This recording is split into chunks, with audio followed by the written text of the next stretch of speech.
ministara dvaju zemalja. U Bijelom Polju za pripadnike islamske vjeroispovijesti je otvorena gasalhana, odnosno kapela za čiju je izgradnju tokom 3 godine utrošeno oko 400.000 eura. Više od 1000 ljudi svih vjera i nacija dalo je svoj doprinos da nakon 60 godina muslimani u Bijelom Polju dobiju objekat neophodan za ispraćaj preminulih. Značajna je i pomoć države i lokalne uprave. Podršku su prije svih dale porodice koje su dozvolile da se mezari, odnosno grobovi njihovih najmilijih, sa mjesta sadašnje kapele premjeste u zajedničku grobnicu. Izgradnjom i otvaranjem ovog objekta omogućeno je pripadnicima našeg naroda da svoje najmilije na njihovo posljednje putovanje mogu ispratiti na dostojanstven i civilizovan način. Socijalne razlike, kada je u pitanju ovaj posljednji čin, bit će eliminisane.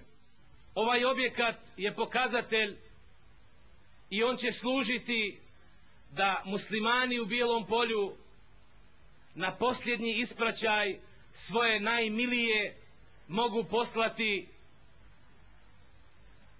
a da se ne zasrame kako i na koji način će obaviti taj posljednji vjerski čin.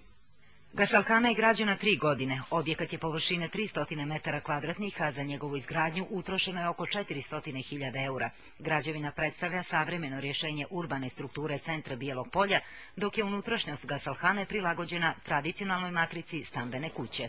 Tako da je on na neki način dvostruko kodiran, znači za grad sa svojom spoljašnjom namjenom, a sa svojim interijerom je povratak u stvari na tradicionalnu kuću Bošnjaka muslimana iz ovog područja. Ključeve od gasalhane Odbor za izgradnju kapele iz Bijelog Polja predao je danas reisu Islamske zajednice Crne Gore Rifatu Efendiji Fejziću.